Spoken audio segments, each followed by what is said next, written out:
आज हम पढ़ेंगे वृत्त चित्र यानी पाई चार्ट। ठीक है, तो पाई चार्ट क्या होता है इसके बारे में थोड़ा जान लेते हैं। तो कठिन आंकड़ों को समझने के लिए तथा उसे सरलता पूर्वक प्रदर्शित करने के लिए विभिन्न चार्ट या सारणी का प्रयोग किया जाता है। जब आंकड़ों को एक वृत्त यानी ऐसे वृत्त के विभिन्न भागों के रूप में प्रदर्शित किया जाता है, यानी केंद्र से ऐसे ऐसे भाग काट दिए जाते हैं, तो वह चित्रण वृत्त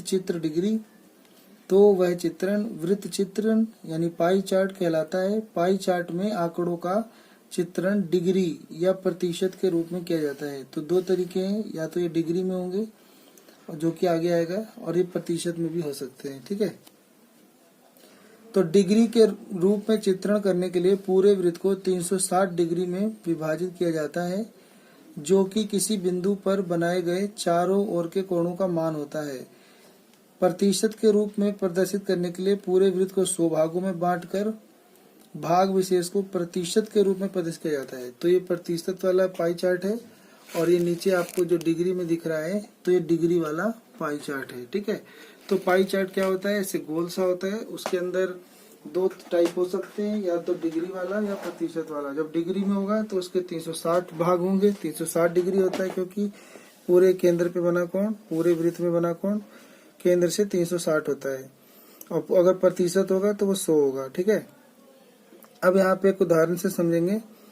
वर्ष 1991 के भारत के कुल अनाज का उत्पादन निम्न वृत्त चार्ट द्वारा प्रदर्शित किया गया है। तो 1991 में भारत के जो कुल अनाज का उत्पादन था, जिसमें चावल, गेहूं और अन्य लिखा है, तो कुल उत्पादन जो है वो 10 करोड़ है। तो ये पूरे कुल उत्पादन 10 करोड़ को दिखा रहा है। ठीक है, उसमें से 110 डिग्री चावल है, 120 डिग्री गेहूं है, और जो बच गया वो आप पता कर सकते हो। टोटल 360 होता है। 360 में से ये दोनों घट जाएगा, दोनों जोड़ लो 230, तो 230 घटाने पे 360 में से 230 घटाने पे 130 डिग्री आ जाएगा। ठीक है, अब इसमें पूछा है तो वर्ष 1991 में गेहूं का उत्पादन बताओ। तो गेहूं का कितना भाग है, 120 डिग्री। तो 120 डिग्री बटे में 360 डिग्री और गुना में 10 करोड़, इसको काटोगे तो आ जाएगा 3 सही 1/3 करोड़ टन। ठीक है, चावल का उत्पादन अगर पूछा जाए तो चावल का 110 डिग्री है, तो 110 बटे 360 और 10 करोड़ में से हिस्सा कितना है, तो 3 सही 1/18 करोड़ टन। और अन्य पूछा जाए तो पहले 360 में से दोनों हटा देंगे, चावल और गेहूं, तो बच गया 130 बटे 360 गुना 10, काटने पे 65 बटे 18 करोड़ टन। ठीक है, ऐसी दूसरा देखेंगे क्वेश्चन। वर्ष 1990 में स्कूल ए के वर्ग माने क्लास 8, 9, ठीक है, 8वीं, 9वीं और 10वीं एवं 11वीं के छात्रों को निम्न वृत्त चार्ट द्वारा दर्शाया गया है। तो यहाँ पे देखेंगे तो कुल छात्र कितने हैं, 500। उसमें से 9वीं क्लास, 10वीं क्लास, 11वीं क्लास, 8वीं क्लास सारा दिया हुआ है। ये 30 है, ये 20 है, ये 30 है, 20 है, यानी कुल मिलाकर 100% में दिया हुआ है।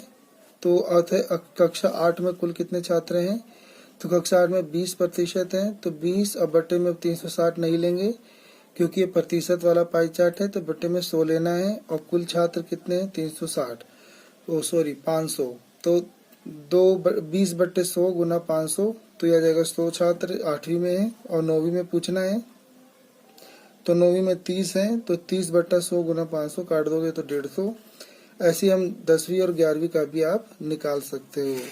तो कह रहा है कि इसी प्रकार के प्रश्न या इससे संबंधित प्रश्न परीक्षा में पूछे जाते हैं। अब हम एक क्वेश्चन और देखेंगे। प्रश्न 1 से 6 तक उत्तर नीचे दिए गए वृत्त चित्र के आधार पर दें। वर्ष 2001 और वर्ष 2002 के दौरान एक संस्था की विभिन्न विधाओं में अध्ययनरत छात्रों की संख्या। तो वर्ष 2001 में छात्रों की कुल संख्या तो दिख रहा है आपको 1800 है। तो इसमें लिखा है कि कला में 12%, वाणिज्य में 28%, विज्ञान में 24%, ऐसे ही प्रबंधन मैनेजमेंट 8%, इंजीनियरिंग 15% और कृषि 4%, चिकित्सा 9%, ऐसे सारा दिया हुआ है 2001 का। ठीक है, ऐसे ही यहाँ पे लिखा है कि वर्ष 2002 में छात्रों की कुल जनसंख्या 2200 है। उसमें से चिकित्सा, कला, वाणिज्य, कृषि, विज्ञान, प्रबंधन, इंजीनियरिंग सब आपको दिया हुआ है। तो दोनों को आपने ध्यान से देख लिया है, ठीक है। अब दोनों को देखने के बाद अब आपसे प्रश्न पूछा जाता है इन्हीं में से कि वर्ष 2001 और वर्ष 2002 में कृषि में अध्ययनरत छात्रों की संख्या के बीच क्रमशः अनुपात क्या है। तो 2001 और 2020 में कृषि में अध्ययनरत छात्रों की संख्या के बीच क्रमशः अनुपात क्या है। तो इसको कैसे करेंगे, पहले हम ग्राफ में देखेंगे। तो कृषि में यहाँ 4% लिखा हुआ है, तो 1800 का 4% निकाल लेंगे तो इतने छात्र तो 2001 के हो जाएंगे कृषि में। और ऐसे यहाँ पे हम कृषि में देखेंगे कितना है 3%, तो 2200 का 3% निकाल देंगे, ठीक है। तो आपको यहाँ दिखेगा कि पहले हमने 1800 का 4% निकाला है और फिर हमने 2200 का 3% निकाला है, तो 12:11 आपका आंसर हो जाएगा, ऑप्शन नंबर 3। अगला है कि विज्ञान में अध्ययनरत छात्रों की संख्या में वर्ष 2001 की तुलना में कितने प्रतिशत की वृद्धि या कमी हुई। निकटतम पूर्णांक तक ज्ञात करना है। 27% वृद्धि, 27% कमी, 21% वृद्धि, 21% वृद्धि और इनमें से कोई नहीं, ठीक है। तो प्रश्न को आपने पढ़ लिया होगा कि विज्ञान में अध्ययनरत छात्रों की संख्या में वर्ष 2001 की तुलना में कितने प्रतिशत की वृद्धि या कमी हुई है। तो वर्ष 2001 में विज्ञान में अध्ययनरत विद्यार्थियों की संख्या तो 24% मिलेगी पाई चार्ट में आपको। तो 1800 का 24% इतने छात्र और 2002 में 2200 का 25% निकालोगे ग्राफ से पाई चार्ट से तो 550।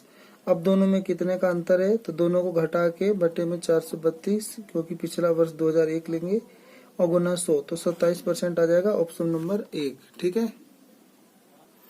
तीसरा प्रश्न है कि वर्ष 2001 में वाणिज्य और इंजीनियरिंग पढ़ रहे विद्यार्थियों को मिलाकर संख्या इन दो विद्याओं में वर्ष 2002 में पढ़ रहे कुल विद्यार्थियों की संख्या का कितना प्रतिशत है। तो 79, 80, 75, 82 इनमें से कोई नहीं। पहले हम 2001 में वाणिज्य में पढ़ने वाले विद्यार्थियों की संख्या निकालेंगे। तो ग्राफ में 28% था, तो 1800 का 28% 504 आ जाएगा। फिर 2001 में इंजीनियरिंग में पढ़ने वालों की संख्या निकाल लेंगे, तो 1800 का 15% 270 बच्चे। तो 2001 में दोनों विषय में पढ़ने वाले दोनों को जोड़ देंगे तो 774। ऐसी 2002 में वाणिज्य पढ़ने वाले निकाल लेंगे और फिर 2002 में इंजीनियरिंग पढ़ने वाले निकाल लेंगे, दोनों जोड़ देंगे, ठीक है। तो पूछा था कि कितना प्रतिशत है, तो ये इसका कितना प्रतिशत है, तो ये बटे ये गुना 100, इसको काट देंगे लगभग 80% आपका आंसर हो जाएगा, ऑप्शन नंबर 2, ठीक है। ऐसे लिखा है कि वर्ष 2001 और 2002 में कला पढ़ रहे विद्यार्थियों की संख्या इन 2 वर्षों में सभी विद्याएं पढ़ रहे विद्यार्थियों की कुल संख्या का कितना प्रतिशत है। 12.25, 23, 11.5, 11.45 इनमें से कोई नहीं। तो पहले लिखेंगे कि 2001 में कला पढ़ रहे, कला यानी आर्ट्स होता है, तो कला पढ़ रहे विद्यार्थियों की संख्या तो 1800 का 12% इतना आ जाएगा। वर्ष 2002 में कितने पढ़ रहे हैं, तो 2200 का 11%।